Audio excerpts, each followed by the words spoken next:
I'm James Swanwick. Welcome to the Alcohol Free Lifestyle Podcast, where you learn to live a life of health, wealth, love, and happiness.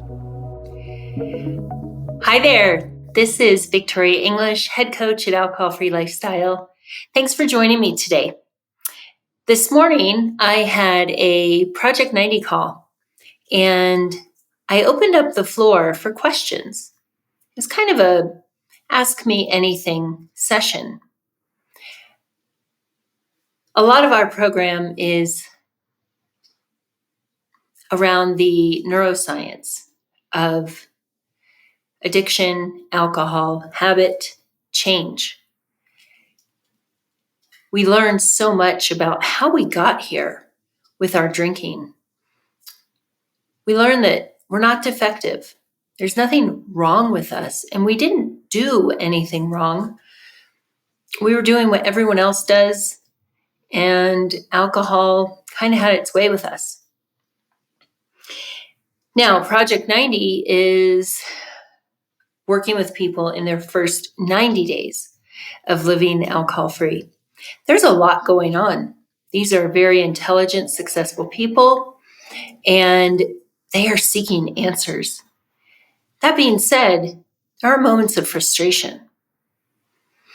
And so I opened up the floor so that they could talk about what's going on with them and ask me if I could relate personally, and of course, with my background, my education around these things.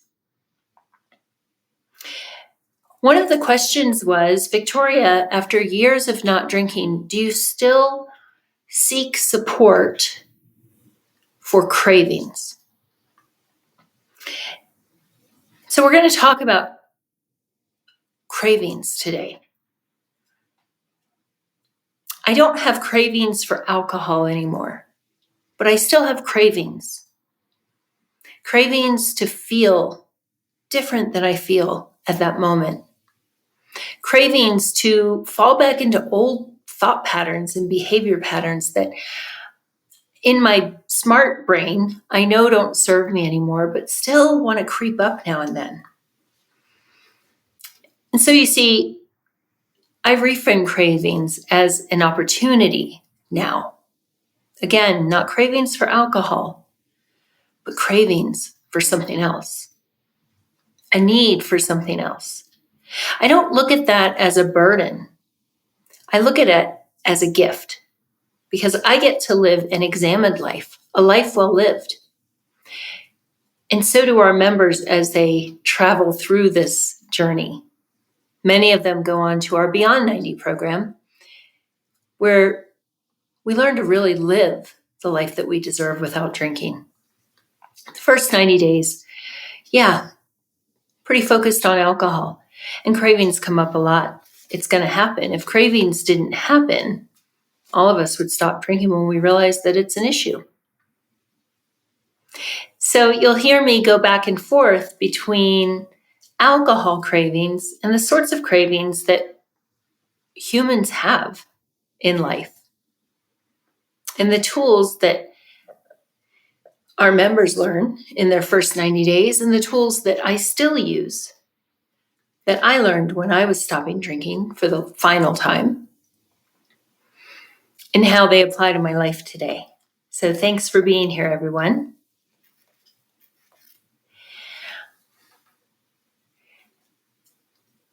When I was trying to not drink, that's how I look at it, just trying to not drink, I felt very confined, restricted, resentful. Why do I have to do all this work?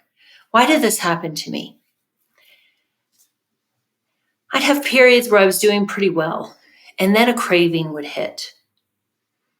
I made it personal, like it was some sort of failing on my part, that I hadn't worked hard enough at my AA program, that I was weak, that I was really a person who didn't value health and family and faith and all the things that are important to me.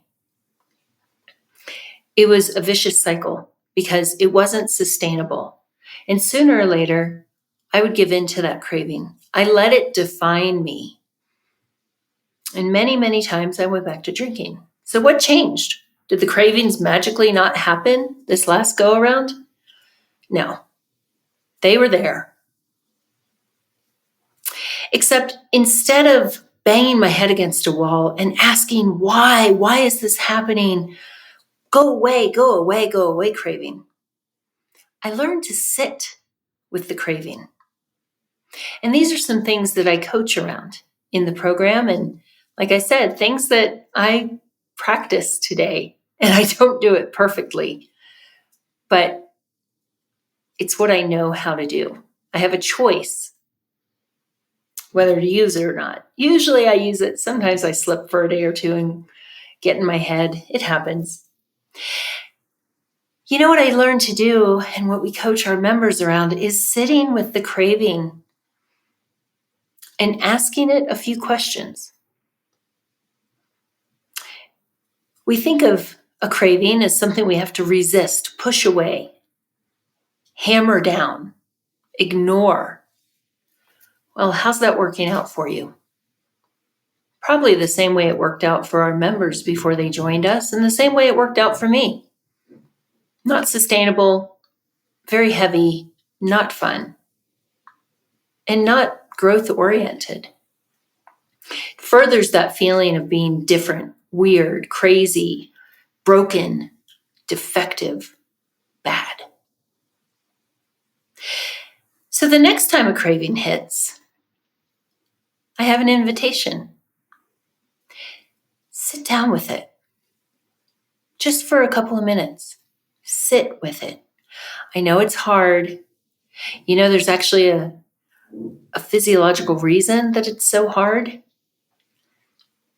When we're drinking, we are accustomed to immediate relief from the discomfort of feelings, emotions, cravings, interactions with others that don't feel good. We just drink over it, don't we? You drink that alcohol and the serotonin flows and the dopamine flows. You hear Sarah and I talk about these things on episodes. And suddenly it's no big deal. But as the evening goes on, it doesn't turn out well, does it? No, it doesn't. That's why you're listening to this podcast. It's not going so well. And that's all right.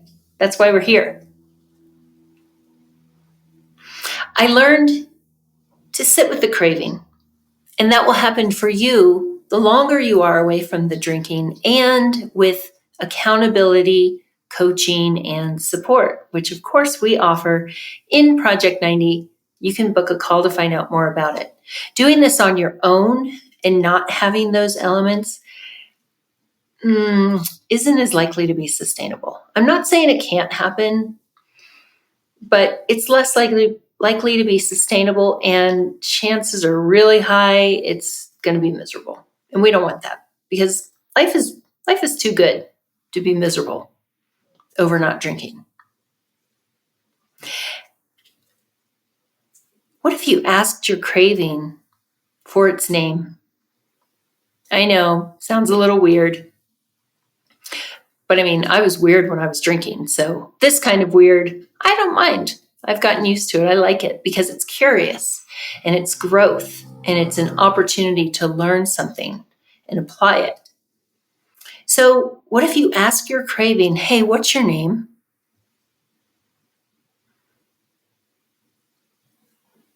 It may say, my name is pain. My name is boredom. My name is betrayal. My name is grief. My name is shame. My name is sadness. My name is resentment. My name is heartbreak. Might be one of those, or it might be something else. What if you could be in a place, again, you don't have to be there a whole long time, guys. What if you could be in a place where you could just ask that question and then pause and listen for the answer? What is your name?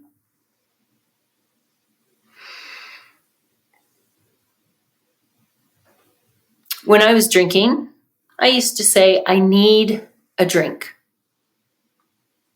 Well, if you're listening to this podcast, I'm guessing you have those same thoughts. You may even state it out loud. We see it on TV all the time, don't we? Someone either verbalizing it, oh, I need a drink, or walking into their home or a restaurant, and boy, they're like Usain Bolt. They cannot wait to get to the finish line, which is their cabinet or the restaurant bar, whatever it is. Yeah? They are making strides because what their body language is saying is, I need a drink. Life is too big to do this without alcohol. Isn't that what we've been conditioned to believe? Life is unbearable without alcohol. That's another topic and one that drives me crazy. So it makes sense if you say, I need a drink. We've been given permission. We've actually been encouraged to have those thoughts and beliefs. What if you ask that craving, hey, I'm thinking I need a drink. The fact is I don't. And here's the thing, listeners, you don't need a drink. You really don't.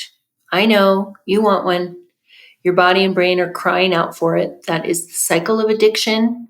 It is not who you really are. I can promise you that. I can't promise a lot of things, but in our program, we help you remember who you really are. And in fact, listening to this podcast is indicative of your character, indicative of who you really are, because you could be doing other things with your time. You're curious enough, you believe in yourself enough to at least listen and consider that there might be something better out there for you. So kudos to you. You might not feel like it, but what if you gave yourself a little pat on the back? Because you're brave. This isn't easy stuff. I get it. It was there. And so if you asked, what do I really need? Again, we're just sitting with this for a couple of minutes. I'm not going to keep you here long. But what if you asked yourself, what do I need? Do I need a drink of water? I know it sounds so simple, doesn't it? But a lot of us are dehydrated. I have a joke with our members that we're heavy drinkers. We just had the wrong thing in our cup. I drink a ton of water. And when we're in the cycle of drinking, we might drink a lot of fluids to help alleviate the hangover symptoms, but we're kind of playing catch up, right? We're starting from a deficit because alcohol is a dehydrating drink. And so you might be dehydrated. So maybe you need a drink of water. There's some great water apps out there. It'll remind you to have a drink of water. Do I need connection? Do I need to talk to someone? Not in a drunken haze, but do I need to talk to someone? We have many, many strong aspects of our program. The neuroscience is crucial, the education, learning to feel emotions and tolerate them and lean into the good ones, the ones that alcohol promised but didn't deliver, except for those 30 minutes of a high, because that's what drugs do. But community is one of the big pillars. Do I need to talk to someone? What's so cool about this program, we just had someone join yesterday, and they said, you know what, it was uncomfortable to think about talking to people, but oh my gosh, being able to talk to people who are very similar to me, not just in oh, you drank too much too. But similar lifestyles, similar ages, similar life stresses, similar accomplishments is really freeing. And sometimes, I know we don't like to say it when we're leaders and we're driven, but sometimes we need to talk and we need to be heard. And we need to talk about what's really happening. Because alcohol, we just bottle things up until we empty the bottle of wine, of vodka, of beer. And so maybe you need to talk to someone openly. So do I need connection? Do I need some food? Sometimes our eating habits are a little wacky when we're in the cycle of drinking. I was the type who, my background's in health, nutrition, dietetics, exercise physiology. And so I would eat really, really well all day. And then I would eat junk after drinking wine. And so my metabolism was disrupted. My blood glucose levels were probably not the greatest because I was eating, then not eating, and then eating processed foods, all that. Pancreas wasn't working as well. A lot of things going on. And so maybe you need some food when you have that craving. I started making a routine of giving myself a good snack around 4:00. Not chips or something like that, but something savory with some protein and some healthy fats and some carbohydrates. I could certainly afford to have a snack because I wasn't drinking over 600 calories worth of alcohol. So maybe you need something to eat.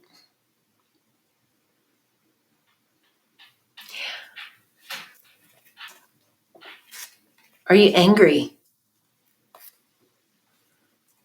You need to let that out in a healthy way. How many of you would not allow anger to come out until you were drinking? How'd that work out? Yeah, that was me. A lot of us, especially, and I'm not generalizing totally, but a little bit, women are not taught that anger is okay. So many of us will suppress it, and then it comes out like a volcano when we drink, and it's very harmful at times. We're certainly not getting our point across, are we? And it can lend itself to feelings of embarrassment, shame, etc., which can pull us back into that cycle, and we drink over that. Do you need to rest? Maybe you need to relax. What would that be like? Maybe you need to move your body. So, a couple of things. And again, we love science around here. There are some things that you can do to change your state just long enough to let the craving go on its way. I do this with my kids. We take a deep breath and we sigh. In fact, my daughter will sometimes, she doesn't anymore because she understands it because I'm teaching her to do it. She'll say, "Why do you sigh?" Sometimes we think of a sigh as like a bad thing, like, ugh, right? But I sigh when I'm doing things. I'll just remind myself to take, it's kind of a habit now, I guess. I don't know if I remind myself, but I just take a deep breath. I do that quite a bit. And it's not out of frustration. My nervous system knows now that it needs to do that. So a physiological sigh is proven to relieve stress. Huberman was talking about it not too long ago. So if you're listening, take a second. Do a physiological sigh.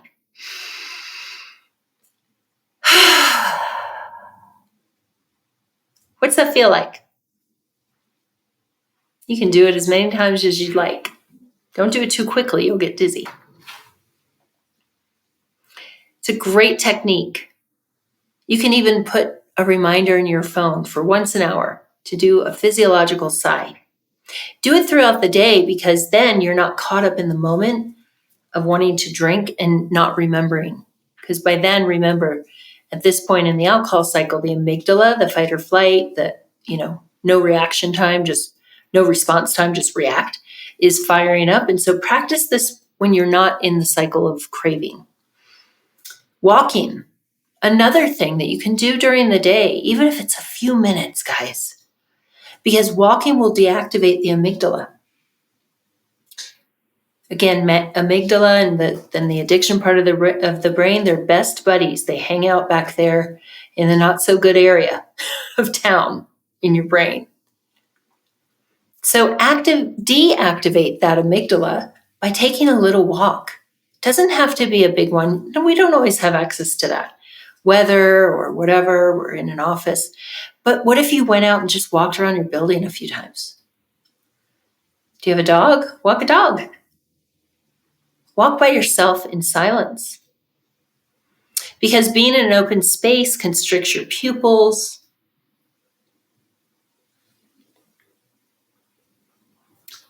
And that, unlike when you are triggered, that will reduce the norepinephrine.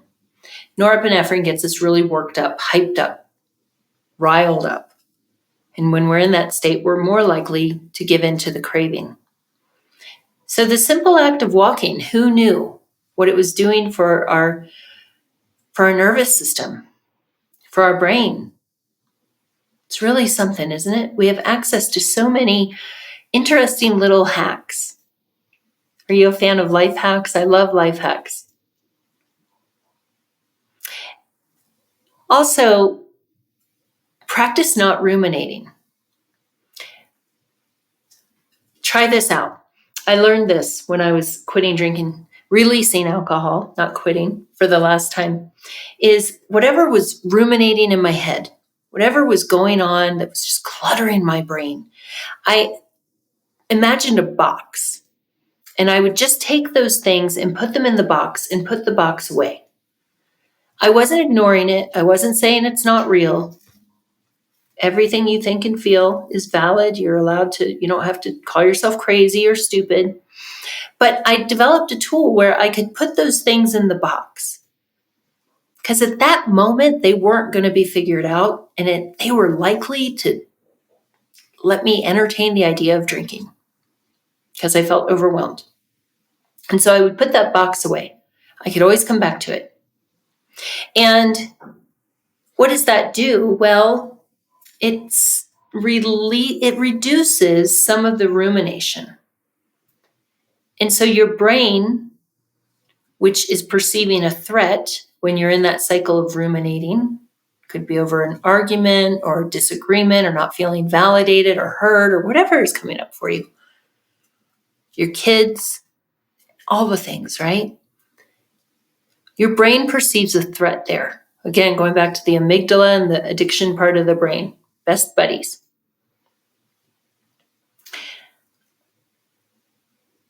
Putting that stuff aside just for the moment allows your brain to alleviate the stress response and to feel safe.